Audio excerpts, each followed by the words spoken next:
probably can't see it that good, but what we're getting ready to do is put a screw through here in the duct, the drop duct. So I'm going to do my best to stay out of the way of the camera, but you know, I'm kind of taking priority over the camera, but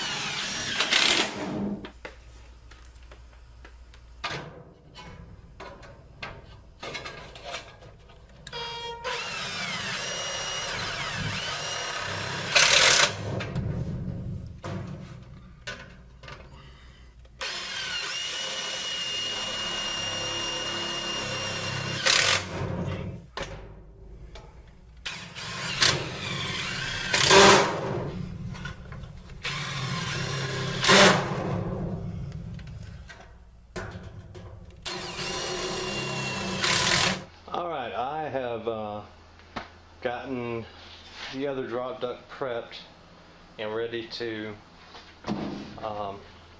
mount onto the other one. See, I've got my S-locks in place. My S-locks in place here. Now what I want to do is, you see, the reason I call it an S-lock is because it looks like an S on the inside.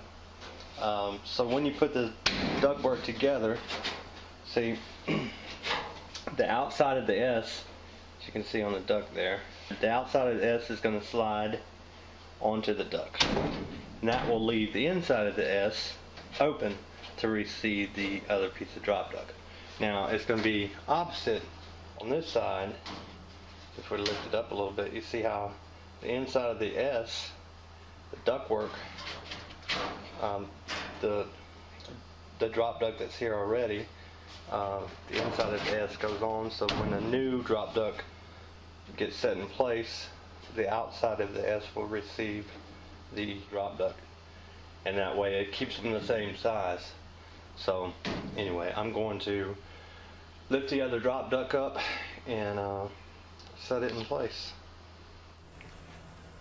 Alright, let's see if we can get this thing in place without too much trouble. Alright, so I got this, I'm going to start on this corner over here. And then once I start on that corner, then I will get this side right there in place, and I'll set them down, slide them.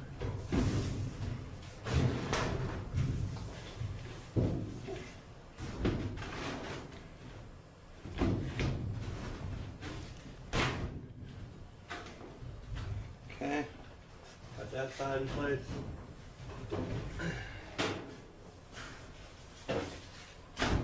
Alright, so they're both in place now, and then what I'll do is I will get my drives, and I'll beat my drive on there, and we'll show you that here in a second when we'll get over to it.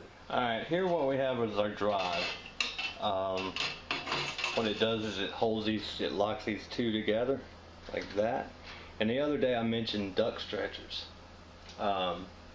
When you're doing duct work like this, what happens is sometimes when you're trying to hang this stuff in the air, it just does not want to cooperate.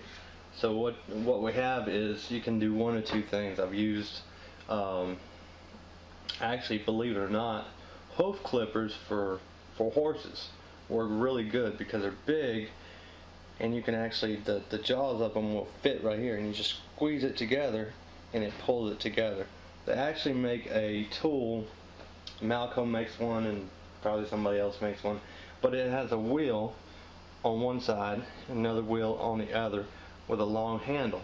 And what you do is you put one wheel here, and then you put another wheel down here, and you twist it, and it will pull the duct together as well. So I call them duct stretchers, but I'm sure other people do too. But anyway, so what we're going to do here, see the drive, the end of it here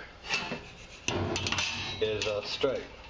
Well, what you have to do is you have to kind of use the snips, cut that out, or you got to flare it out with a screwdriver.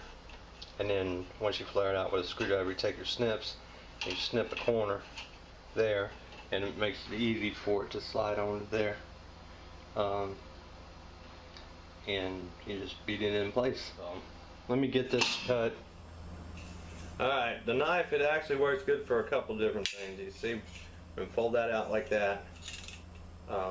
Fold it out like that. Take your snips like that, like so, and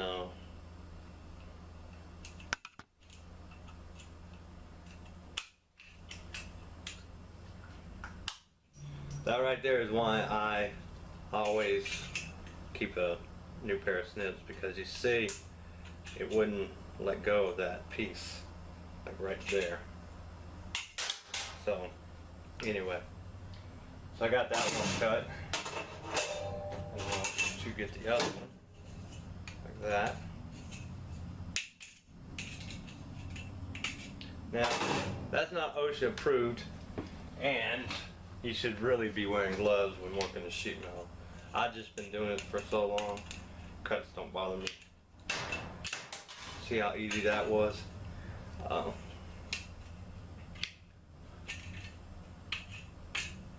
So anyway, that's that.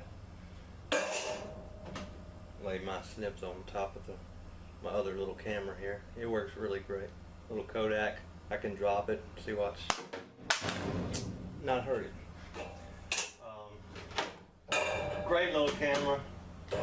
It's been wet, fallen in water. It's been rained on. All kind of other stuff. So, and you see, there you go. So what I'm gonna do, the little trick you can do, is take your folding tongs like that, bend it over an inch, like that, and then take your snips there, pull you over there, take your snips, cut it off, and then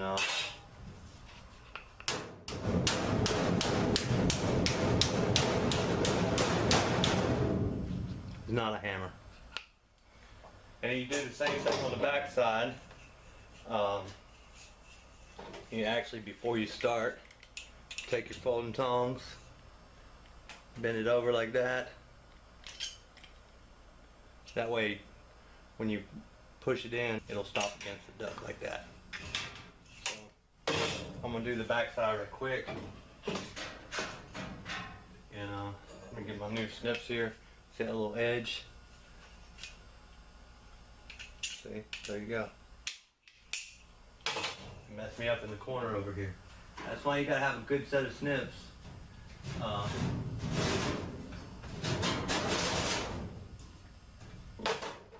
Take your folding tone,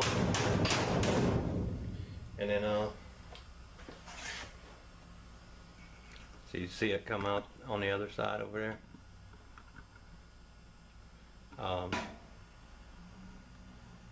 Over there.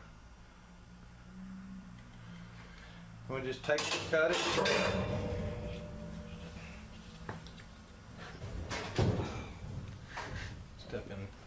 Step in over here. Take it, cut it.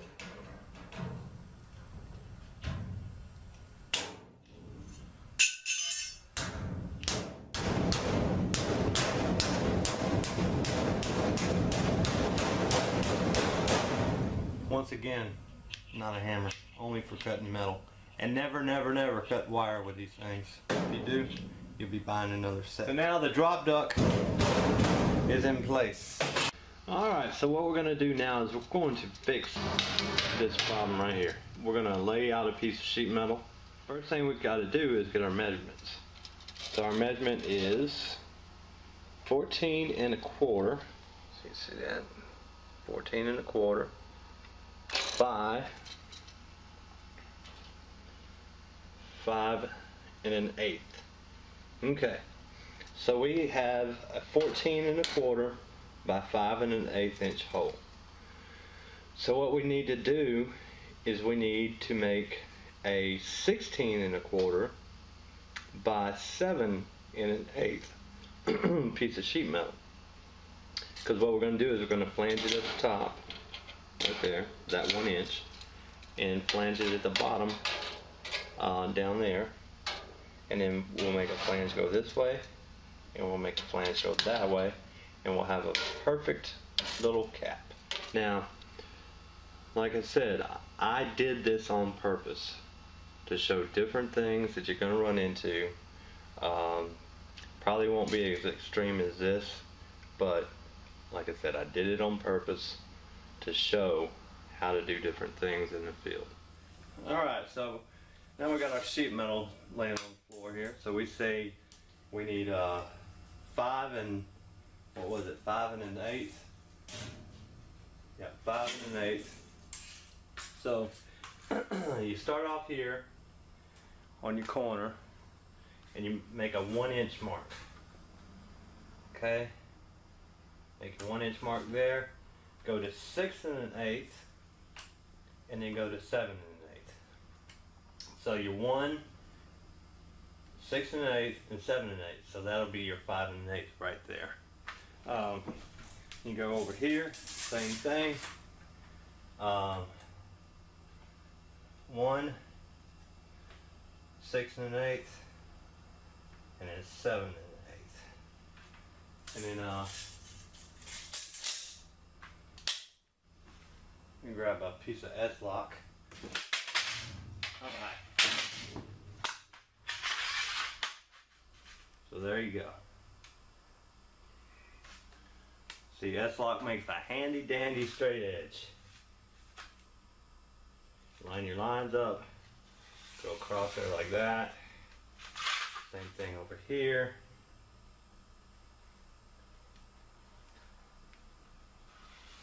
So there's that.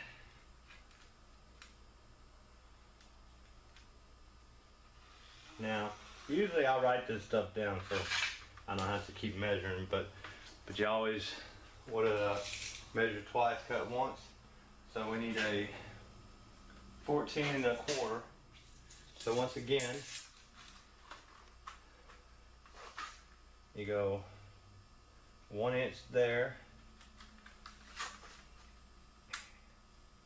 15 1/4 there, and then 16 1/4, and then I'll give us our flanges and our 14 1/4 inch piece of sheet metal. So that's 1, 15 1/4, 16 1/4. Take our handy dandy S-lock, make your line there. Same thing over here. Like that. Line your lines up like so. Alright. Now, there's a lot of things I'm going to say throughout these videos. And the reason I'm going to say them is because repetition is the key to learning. When I was in the Navy and going through my weld school, we had an instructor, and if he said that once, he said it 15 or 20 times a day. Repetition is the key to learning. So if I say something more than once or 5 times, it's because it's an important little tidbit of information. And this little tidbit of information, let me get my new ones. See, I have my old ones. I'm so used to using them. Let me get my new ones. Put those away so I quit grabbing them. So anyway, first tidbit of information. When you're using snips, trying to keep you in the camera here, so when you're using snips, don't take your snips and cut all the way through to the end with the jaws. If you do, what you'll do is you'll make fish hooks, and the only thing fish hooks are good is to cut you. They'll grab hold of your finger and then it's not even worth it. So just so I got my reds, my left-handed reds, and I'm cutting. See how I'm just making just a smooth stroke? I'm not trying to go all the way to the end. I'm just kind kind of steadily going along.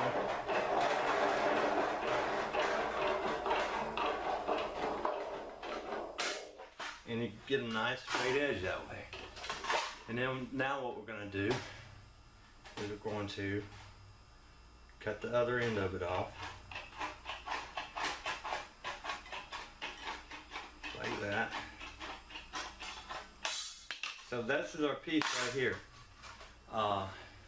And then what we're going to do, try to keep you in the camera here, is we're going to take our corners and at a slight angle, cut our corners off, like so. Same thing down here. Slight angle. Doesn't have to be very big, it's just a little slight little angle there. Same thing here.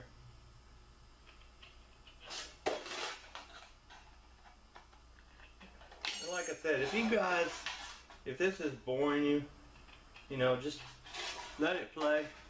Go off, do something else, come back when it's over. Just help support it. So now we got our piece cut, and see, we got that. So what we're going to do is we're going to fold these things over, and I prefer to put the black line on the inside like that. So as you see, this one's a lot easier to bend than the other one. So take this here, fold it over, and then what you want to do is when you get on that corner there, you move it on the inside. So now you got a nice straight piece there, and then same thing over here.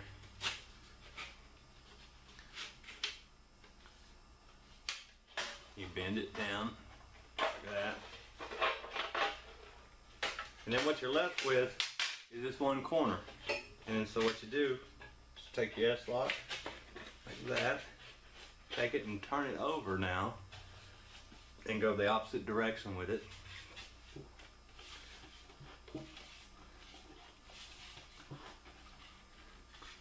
Like that.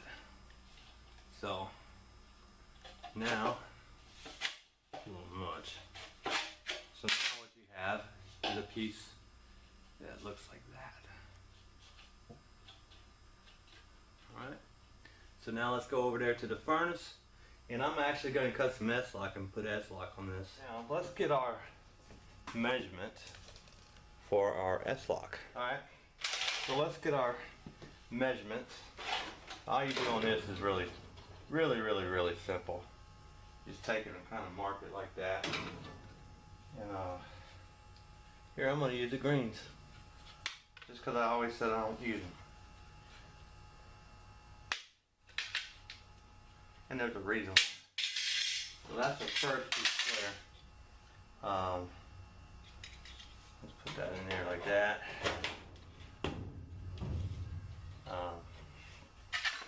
Get our other measurement down there. And like I said, this doesn't have to be pretty neither, because I'm not going to do it, but it needs to be taped. So, but on the job, you'll definitely tape it.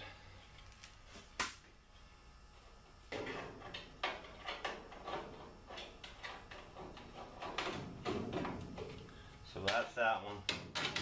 And look, that one's perfect. Just turn that one around the other way. Look at that. That's perfect. So start up at the bottom down here. Get that into your S-lock.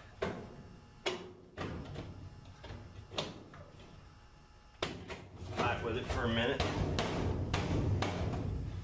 And there you go. Now all we have to do is get our drill, some screws, and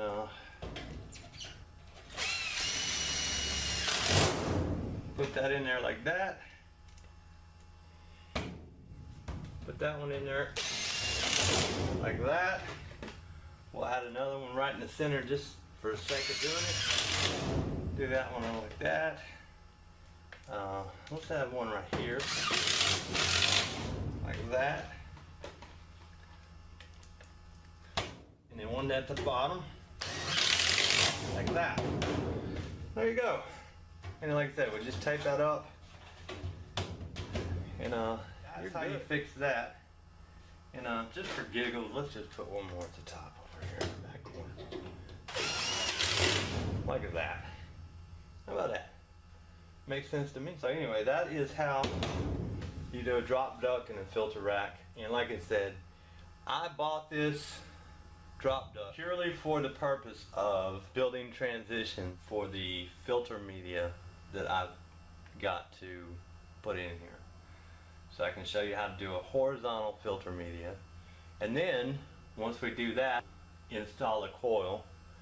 We'll put a transition on that, and then we'll do some other cool stuff I kind of enjoy. But it is teaching you how to do field sheet metal work. I appreciate you watching this part of it. The next time we're going to put in a filter media here, somewhere on this drop duct. We're going to do it the wrong way to begin with, and then we're going to do it the right way after that. That's another reason for this video series, is to show the wrong way of doing something and then the right way of doing it. This drop duct is definitely wrong. You shouldn't have to do this. They do make 16 by 25 duct. And listen to this. You hear that? You know what that would do in the field when this furnace right here starts up? Every time the furnace come on, it would sound like that. And then when the furnace goes off, it would sound like that. We'll show you how to fix that too.